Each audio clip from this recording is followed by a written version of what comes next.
Saludos y bienvenidos de nuevo a la lectura de la Biblia textual. Iniciamos con este vídeo la interpretación de un nuevo libro, el quinto que forma el Pentateuco, los cimientos de las tres religiones mayoritarias de Occidente.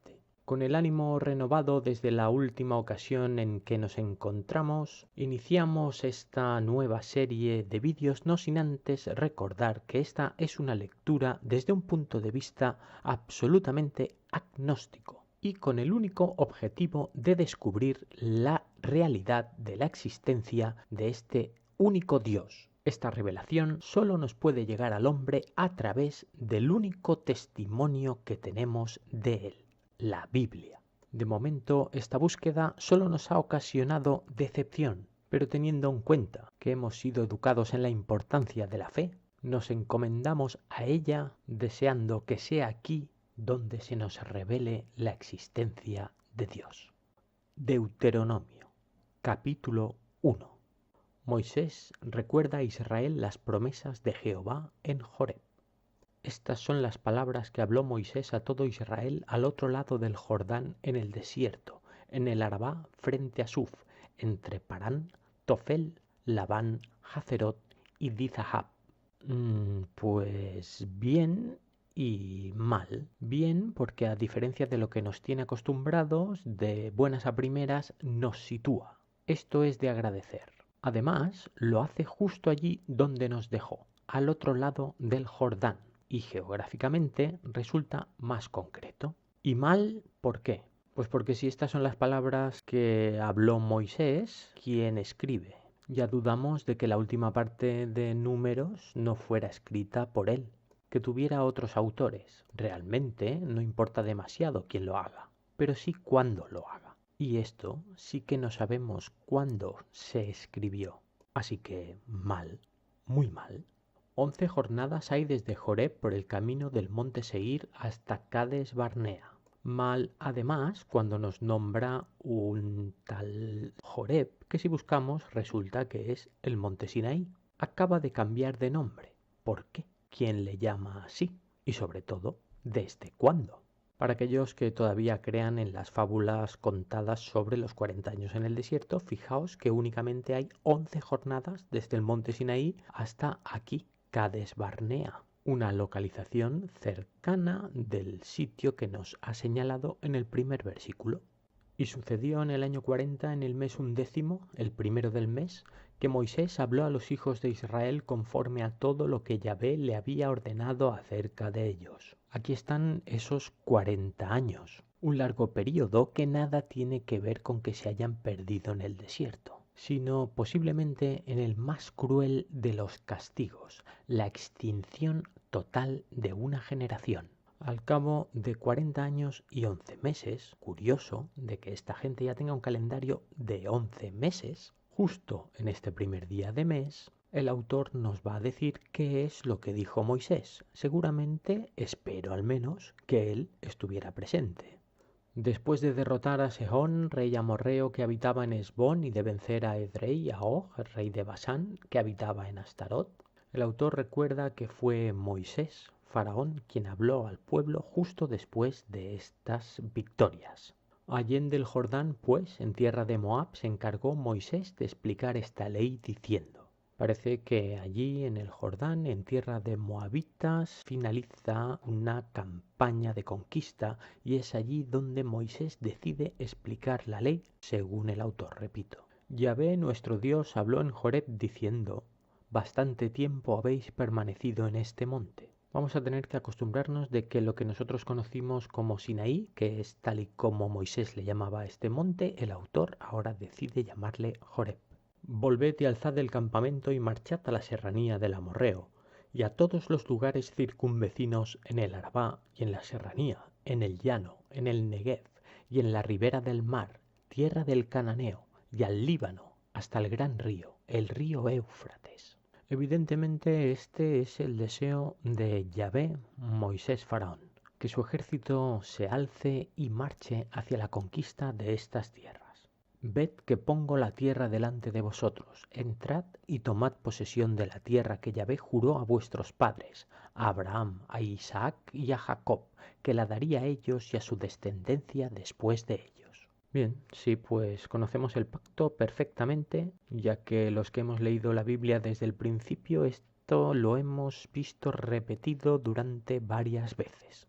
Aquí otra más. Nombramiento de jueces. En aquel tiempo os hablé diciendo, no podré sosteneros yo solo.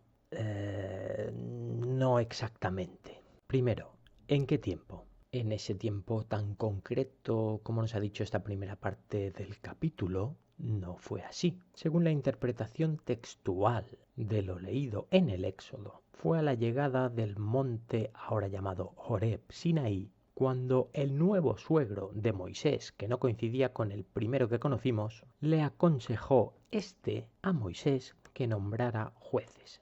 La razón no fue la incapacidad de sostener al pueblo. Esto sería absurdo pensarlo de un Dios. Además, no de uno cualquiera, sino del creador de todas las cosas.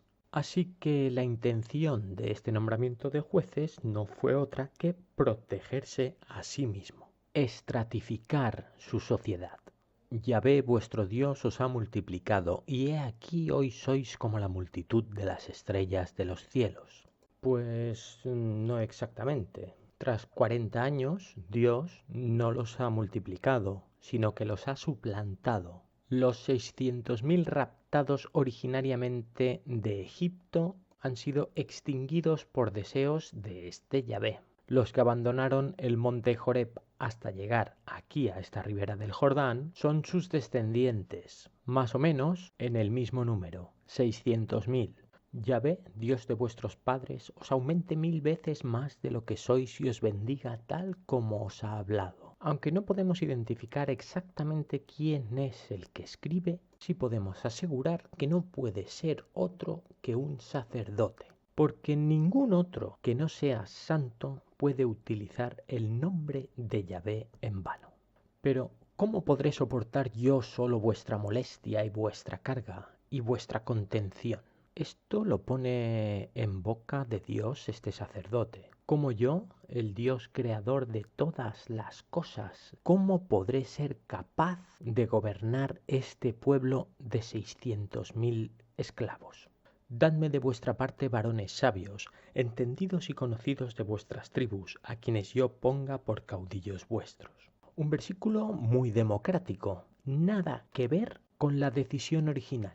Dios no pregunta, Dios no acepta consejo, Dios decide, para eso es Dios. ¿Por qué entonces esta tergiversación de lo sucedido? Muy sencillo. Si al pueblo le haces creer que todo lo que sucede ha sido decidido por el propio pueblo, éste se queda sin derecho a queja. Esto es muy fácil de entender con un símil de donde yo provengo. Hace ya casi 50 años se redactó un texto, una constitución. Cualquier intento de modificación de cualquier generación posterior se encuentra con la misma respuesta. Ya se votó. Esta es la constitución que nos dimos todos. Esto sucede en todas las partes del mundo y en todos los tiempos de la historia. Una fórmula magistral para las élites que su único objetivo es el de mantenerse en el poder, claro está.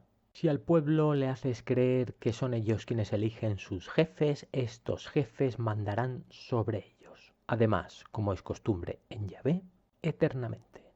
Y me respondisteis, bueno será que hagamos lo que has dicho. Aquí está la confirmación de lo que comentaba en el versículo anterior. El sí del pueblo es un sí aceptado para generaciones posteriores. Y aquí queda escrito. Tomé pues las cabezas de vuestras tribus, varones sabios y conocidos, y los puse por caudillos vuestros, por jefes de miles, jefes de centenas, jefes de cincuentenas y jefes de decenas, y por magistrados de vuestras tribus. Yo estratifiqué esta sociedad siempre con vuestra aceptación, eligiendo privilegiados de entre los vuestros, hombres agradecidos que defenderán su privilegio a cualquier precio. Y a esos vuestros jueces en aquel tiempo mandé diciendo, Escuchad a vuestros hermanos y juzgad con equidad entre cada uno y su hermano o su vecino extranjero. Evidentemente el pueblo no aceptará subyugarse a nadie si éste no se presenta como alguien demostradamente justo. ¿Y esto cómo se hace? Pues muy fácil, escribiéndolo aquí. Los jefes y jueces que yo elijo serán gente justa. Y ya está. No hagáis favoritismo en el juicio. Escucharéis tanto al pequeño como al grande. No os intimidéis delante de ningún hombre porque el juicio pertenece a Elohim. La causa que os sea demasiado difícil me la traeréis a mí y yo la oiré. Dios, Yahvé, personificado en Moisés, Faraón, ha dejado escrita su ley. ¿Qué es delito y cuál es su castigo? Los jueces con esta herramienta dictarán sentencia. Hay algunos casos que ya están indicados para que pasen a estratos superiores. En aquel tiempo os prescribí todo lo que debíais hacer. Efectivamente, tal y como comentábamos en el versículo anterior, todo está escrito ya. Misión de los 12 espías. Partimos pues de Joreb y recorrimos todo aquel vasto y terrible desierto que visteis, camino de la serranía del amorreo, tal como Yahvé, nuestro Dios, nos lo había ordenado, y llegamos a Cades Barnea. Un desierto es un paraje que ya por su propia naturaleza nos trae a la cabeza una imagen, efectivamente, de terreno duro e inhóspito. Pero esto no es así en este desierto del Sinaí. Es una península perfectamente conocida y concurrida tanto por Egipto como los pueblos que se despliegan en su parte oriental. Es un territorio de rutas comerciales. Versículo a versículo vamos descubriendo que este nuevo autor pretende dotar de cierta épica los relatos del pasado ya conocido. Entonces os dije: habéis llegado a la serranía del amorreo, la cual Yahvé nuestro Dios nos da. Donde llegaron fue justo en la frontera de los territorios delimitados por los amorreos. He aquí, Yahvé tu Dios ha entregado ante ti esta tierra. Sube y toma posesión tal como Yahvé el Dios de tus padres te ha hablado. No temas ni te acobardes. Esta orden no la recuerdo exactamente así. En mi memoria tengo que primero se envió al destacamento de espías. Estos volvieron con relatos sobre lo que habían visto. La mayoría de ellos, de los espías, fueron los que se acobardaron y exageraron, incluso hablaron de gigantes caníbales. Pero todos vosotros os acercasteis a mí y dijisteis: enviemos varones delante de nosotros para que exploren la tierra y nos informen acerca del camino por donde hemos de subir y de las ciudades en que hemos de entrar. Aunque ciertamente es más lógico que fuera más o menos así, que la asamblea tuviera derecho a opinar sobre cualquier decisión del reino, en los escritos anteriores no se nos dicta de este modo. Moisés es faraón, Moisés ordena, Moisés no recibe consejo, Moisés es Dios. Ningún hombre puede acercarse a él y decirle qué es lo que debe hacer. Y me pareció acertado el consejo, por lo cual tomé 12 varones de entre vosotros, un varón por cada tribu. Faraón siempre se ha preocupado de no favorecer a ninguna tribu que no sea los levitas por encima de la otra. Este comportamiento equitativo es muy efectivo para no provocar problemas ni suspicacias, los cuales partieron y subiendo a la montaña llegaron hasta el arroyo de Escol y exploraron el país. Bien, este relato lo conocemos perfectamente. Tomaron en sus manos del fruto de la tierra y nos lo trajeron, nos informaron y dijeron: buena es la tierra que Yahvé nuestro Dios nos da. Sí, es cierto que entre relatos de gigantes que comen hombres como si fueran langostas, nos describían esta tierra en la que fluye leche y miel.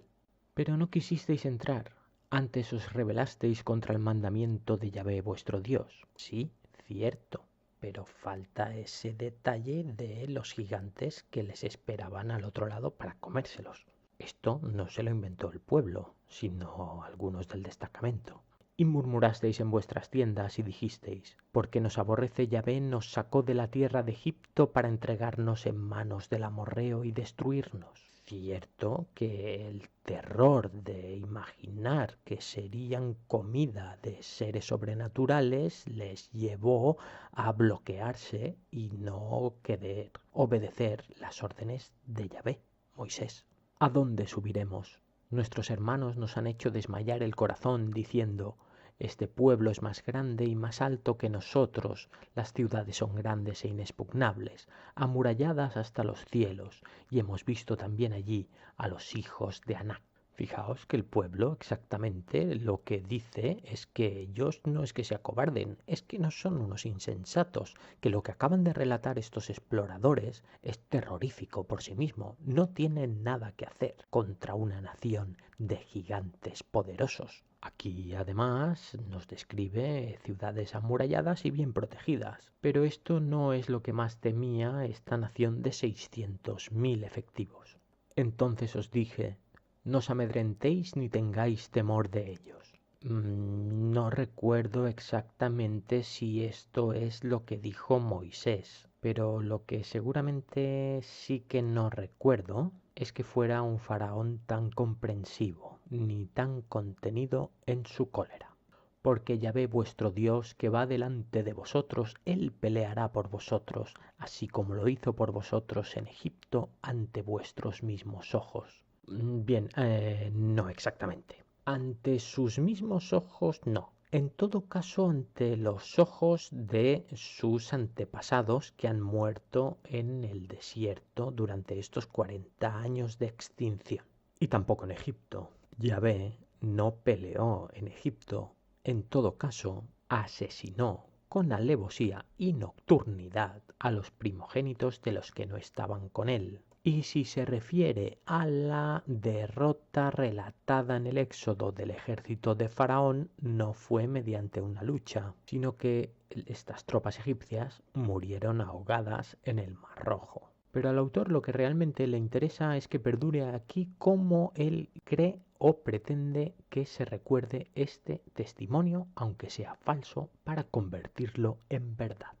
Y también en el desierto, donde habéis visto cómo Yahvé tu Dios te llevó como un hombre lleva a su propio hijo, en todo el camino que anduvisteis hasta vuestra llegada a este lugar.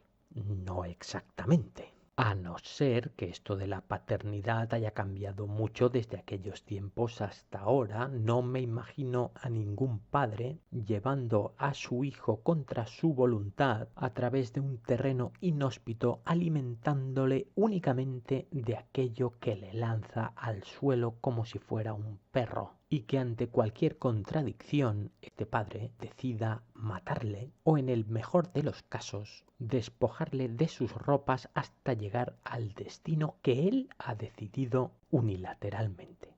Pero ni aun con esto creísteis en Yahvé vuestro Dios. No soy yo el que esté en posición de criticar esta incredulidad. Yo también cada vez creo menos. Que iba delante de vosotros por el camino para buscaros lugar donde acampar, con fuego de noche y con nube de día, para mostraros el camino por donde debíais andar. Leyendo únicamente este versículo, evidentemente sí que podemos llegar a imaginar que esto es un suceso milagroso. El que opine así, le recomiendo que vaya atrás y que lea el Éxodo por sí mismo. Dios castiga a Israel. Entonces Yahvé oyó la voz de vuestras palabras y se airó y juró diciendo. Veamos la versión de este suceso por parte del nuevo autor. Ninguno de los hombres de esta perversa generación verá la buena tierra que juré dar a vuestros padres. De momento parece fiel a lo leído. Efectivamente, este fue el castigo impuesto por Yahvé a la desobediencia de Israel. La aniquilación total de toda una generación. Excepto Caleb ben Jefoné, él la verá, y a él y a sus hijos daré la tierra que ha pisado, por cuanto ha seguido cumplidamente a Yahvé.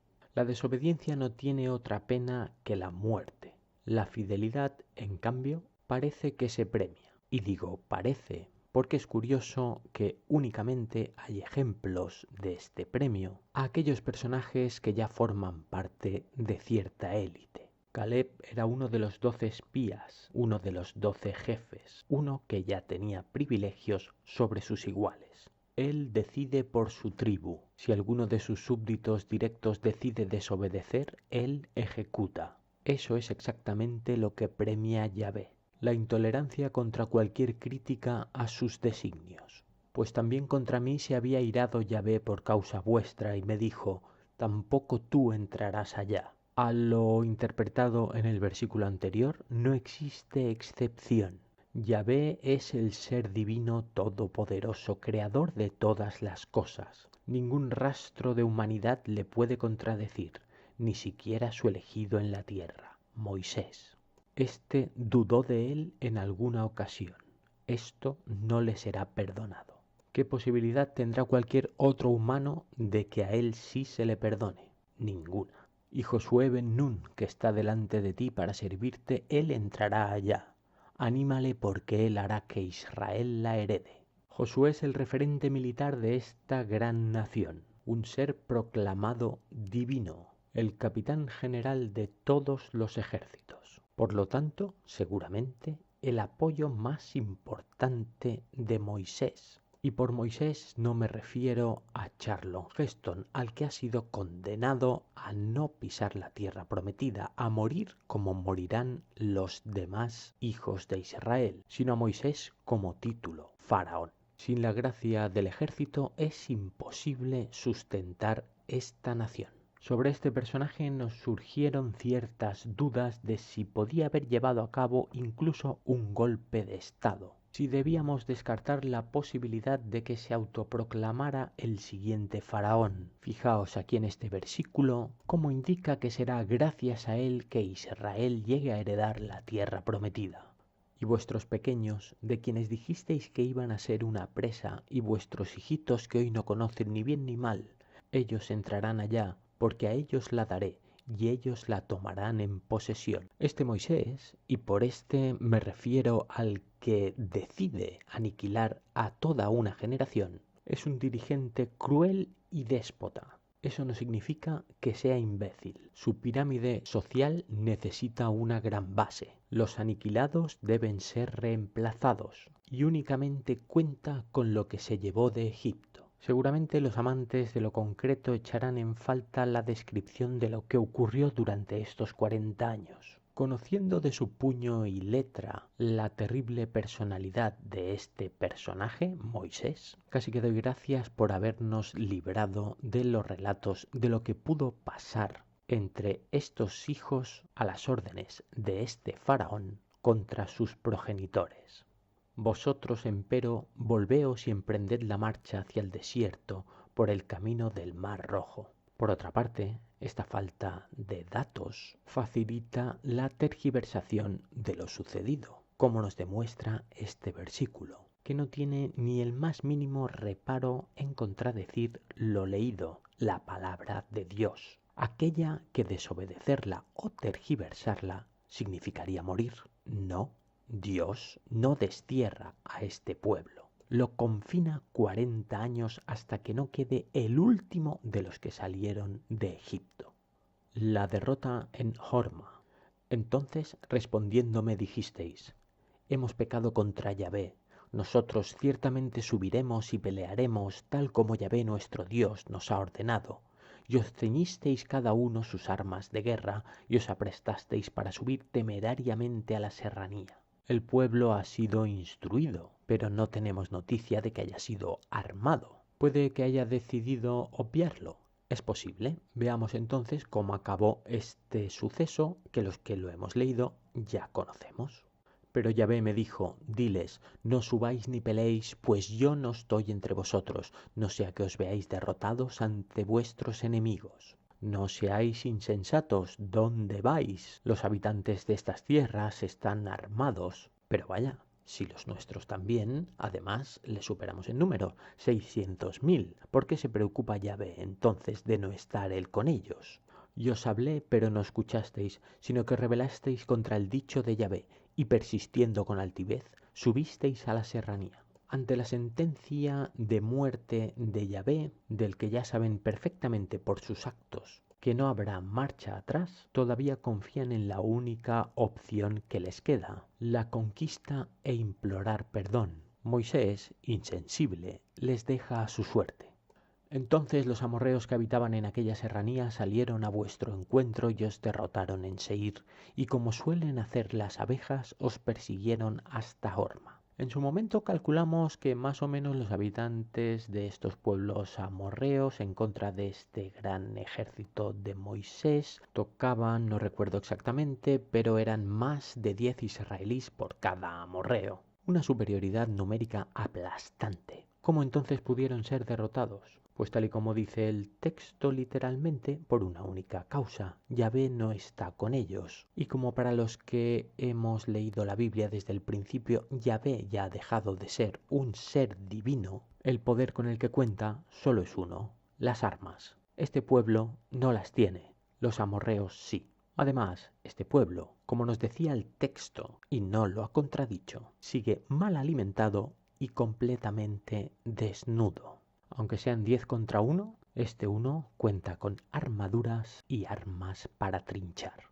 Después os volvisteis y llorasteis delante de Yahvé, pero Yahvé no escuchó vuestra voz, ni os prestó oído. Recordad para siempre que esta es la misericordia primigenia de este único Dios. Así permanecisteis en Cades muchos días, según el número de los días que habitasteis allí.